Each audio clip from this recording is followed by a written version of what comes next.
രണ്ടു പേറ്റു. എന്നിട്ടും മാസാമാസം ഇതെന്തുവാ ദിവ്യ? വയ്യേ വയ്യേ, ഇതൊക്കെ എല്ലാ പെണ്ണുങ്ങൾക്കും ഉള്ളതല്ലേ? അഖിലിൻ്റെ ചൂടായുള്ള സംസാരത്തിൽ അവളുടെ മനസ്സൊന്നു നിന്നു. ഒരു ഗ്ലാസ് ചൂടുവെള്ളം എടുത്തു തരുമോയെന്ന് ചോദിക്കാൻ വിളിച്ചതാണ്. മെയിൽ ചെക്ക് ചെയ്യുന്നതിനിടയിൽ ബുദ്ധിമുട്ടിച്ചു. അതിനാണ് ചൂടാകലും ബഹളവും.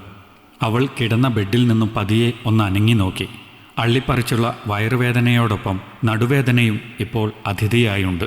കഴച്ചു കയറുന്ന വേദന, ഒപ്പം ഇപ്പോൾ കുറേ മാസമായി അളവില്ലാതെയുള്ള പോക്കുമാണ്.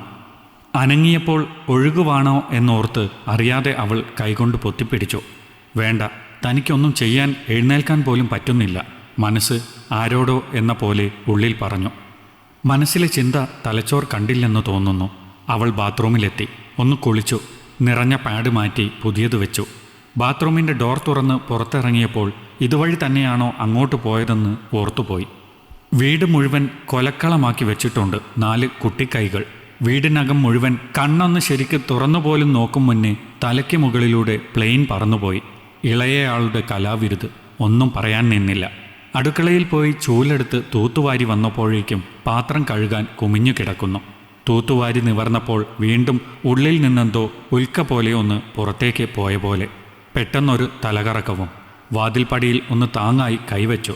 പറമ്പിൽ എന്തൊക്കെയോ നടാൻ പോയ അഖിലേട്ടൻ്റെ അമ്മ അതുവഴി വന്നതും ഒരുമിച്ചായിരുന്നു. എന്താ ദിവ്യേ, നീ ഇങ്ങനെ തൂണു വിഴുങ്ങിയ പോലെ നിൽക്കുന്നേ? അതല്ല അമ്മേ. എന്തോ പറയാനായി വാ തുറന്നു വന്നപ്പോഴേക്കും, ഓ, നീ പുറത്തായിരുന്നല്ലേ? ഞാൻ ഓർത്തില്ല.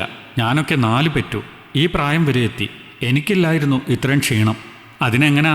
എന്തേലും ഒന്ന് വന്നാൽ പിന്നെ വയ്യേ വയ്യേ എന്നാ ഇപ്പോഴത്തെ പെൺപിള്ളേർക്ക്. ഇതൊക്കെ പെണ്ണുങ്ങൾക്ക് സർവ്വസാധാരണമാ. ഇത്ര സംഭവമാക്കാൻ എന്തിരിക്കുന്നു? അല്ല, നീ പാത്രമൊന്നും കഴുകിയില്ലേ?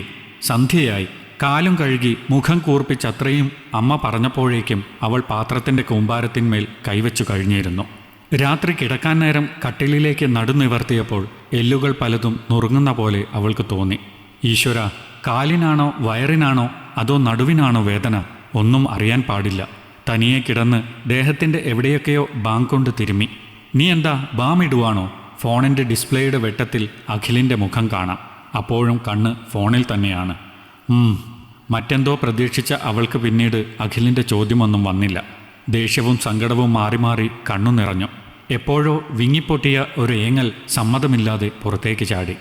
നീ എന്താ കരയുവാണോ ദിവ്യേ? നിനക്കെന്താ ഹോസ്പിറ്റലിൽ പോണോ? ഒന്നുമില്ല. അവളുടെ ശബ്ദമിടറി. മനസ്സ് പറയുന്നുണ്ടായിരുന്നു, ആ കൈകൊണ്ട് ഒന്ന് തടവിയിരുന്നെങ്കിൽ, ഒരാശ്വാസവാക്ക് പറഞ്ഞിരുന്നെങ്കിൽ. ഞാൻ കെട്ടിക്കേറി വന്നപ്പോൾ എനിക്കിത്ര ബുദ്ധിമുട്ടുകൾ ഇല്ലായിരുന്നു. 2 പെറ്റു. പ്രസവവും നിർത്തി. ശരീരത്തിൻ്റെ ആരോഗ്യവും സൗന്ദര്യവും നശിച്ചു. പെണ്ണെന്ന് പറയാൻ ഈ രൂപം മാത്രമേ ഇനി ബാക്കിയുള്ളൂ. ഒരിക്കൽ ഞാനും എൻ്റെ അച്ഛൻ്റെ അമ്മയുടെ രാജകുമാരിയായിരുന്നു. അവളുടെ ഏങ്ങലുകൾ വീണ്ടും നിശബ്ദമായി പുറത്തേക്ക് വന്നു. എന്തു ചോദിച്ചാലും ഒന്നുമില്ല, ഒന്നുമില്ല. പാതിരാത്രിയിൽ നിനക്കൊന്നും വേറെ പണിയില്ലേ? മനുഷ്യൻ്റെ ഉറക്കം കളയാനായിട്ട് എണീറ്റിരുന്നോളും.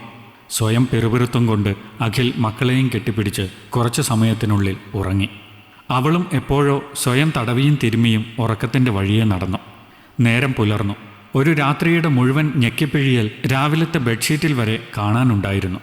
അഖിലേട്ടൻ കാണും മുന്നേ ബെഡ്ഷീറ്റ് ചുരുട്ടി വാഷിംഗ് മെഷീനിൽ ഇടാൻ മാറ്റിവെച്ചതും കയ്യിൽ നിന്നും മറ്റൊരു കൈ അത് ഏറ്റുവാങ്ങി. നോക്കിയപ്പോൾ അഖിലേട്ടൻ. വിശ്വസിക്കാനാവാതെ ഒന്നുകൂടി നോക്കി. താൻ അതിങ്ങുതാ, കുളിക്കാൻ ചൂടുവെള്ളം ബാത്റൂമിൽ എടുത്തു വെച്ചിട്ടുണ്ട്, പോയി കുളിച്ചിട്ട് വാ. അവൾ തൻ്റെ കാതുകളെ വിശ്വസിക്കാനാകാതെ ബാത്റൂമിൽ പോയി നോക്കി. ശരിയാണ്. കുളി കഴിഞ്ഞിടാനുള്ള ഡ്രസ്സ് ഏട്ടൻ ബാത്റൂമിൽ നേരത്തെ വെച്ചിരിക്കുന്നു. കുളി കഴിഞ്ഞ് പാഡ് കൊണ്ട് കളയാൻ കയ്യിൽ കരുതിയത് വാങ്ങി പുറത്തേക്ക് പോയത് തൻ്റെ ഏട്ടൻ തന്നെയാണോ എന്നവൾ ഒന്നുകൂടി നോക്കി. വാ പൊളിച്ചു നിൽക്കുന്ന അവൾക്ക് ഒരു കപ്പ് ചൂട് ചായ കയ്യിൽ പിടിപ്പിച്ചു. എങ്ങനെയുണ്ട് ഇന്നത്തെ അവസ്ഥ? ഈശ്വര, അഖിലേട്ടന് ഇത്രയും നല്ലതായി പുഞ്ചിരിക്കാൻ അറിയാമോ? നല്ല പോലുണ്ട്. സാരമില്ല, 2-3 ദിവസമല്ലേ ഉള്ളൂ. ചുണ്ടിൽ ചെറിയൊരു പുഞ്ചിരിയുമായി അടുക്കളയിലേക്ക് നീങ്ങിയ തന്നെ പിടിച്ചിരുത്തിയിട്ട് പറഞ്ഞു. അതെ, അടുക്കളപ്പണി കുറച്ചൊക്കെ എനിക്കും അറിയാം. എൻ്റെ അമ്മയെ ഞാൻ ഒരുപാട് സഹായിച്ചു കൊടുത്തിട്ടുണ്ട്. അച്ഛൻ അമ്മയെ ഈ സമയങ്ങളിൽ കട്ടിലിൽ നിന്ന് നിലത്തിറക്കില്ലായിരുന്നു. ഞാനിന്ന് ലീവാണ്. താനൊന്ന് ഓക്കെ ആവട്ടെ. ഇന്നിനി ജോലിയൊന്നും ചെയ്യാൻ നിൽക്കണ്ട. ഇത്തിരി നേരം കൂടി കിടന്നോ. അവൾ റൂമിൽ ചെന്ന് നോക്കിയപ്പോൾ കട്ടിലിൽ പഴയതിനു പകരം പുതിയ ബെഡ്ഷീറ്റ്. തലയിണയ്ക്ക് പകരം ഏട്ടനെ വിളിച്ച് മടിയിൽ തലവെച്ചു. ഭർത്താവ് എത്രത്തോളം ഒരു പെണ്ണിന് പ്രിയപ്പെട്ടതാണെന്ന് മനസ്സ് മന്ത്രിക്കുന്ന സമയം അവളുടെ ഗർഭാവസ്ഥയിൽ മാത്രമല്ലെന്ന് അവൾക്ക് തോന്നി. ഏട്ടൻ്റെ കൈ അവളുടെ വയറിന്മേലും മുടിയിഴകളിലുമൊക്കെ പതിയെ തഴുകി കടന്നുപോയി. അവൾ മനസ്സിലോർത്തു, പെണ്ണിൻ്റെ പീരിയഡ് സമയത്തും ഗർഭാവസ്ഥയിലും അവളുടെ ഭർത്താവ് നൽകുന്ന സ്നേഹവും കരുതലും എത്രത്തോളം ഒരു പെണ്ണിന് ആവശ്യമാണെന്ന്. മാസത്തിൽ 4 ദിവസം പെണ്ണിന് വയ്യാതെ വരുമ്പോൾ ഭർത്താവിനും കുടുംബത്തിനും വേണ്ടി യന്ത്രം പ്രവർത്തിക്കുന്ന മാതിരി പണിയെടുക്കുന്ന ഭാര്യയ്ക്ക് വേണ്ടി ഭർത്താവിന് ഇത്തിരി സ്നേഹവും പരിചരണവും ശ്രദ്ധയും നൽകാൻ കഴിയില്ല.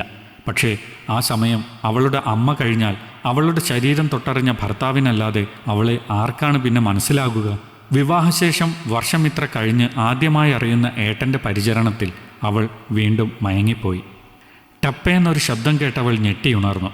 ജനലിലൂടെ പുറത്തേക്ക് നോക്കിയപ്പോൾ കുളി കഴിഞ്ഞു വന്ന് അഖിൽ ടവൽ പിഴിഞ്ഞ് ശക്തിയായി കുടഞ്ഞ ശബ്ദമാണ്. മുറിയിലേക്ക് കയറി വന്നപ്പോൾ താൻ കിടക്കയിൽ എണീറ്റിരിക്കുന്നത് കണ്ട് ഒന്ന് ചിരിച്ചു.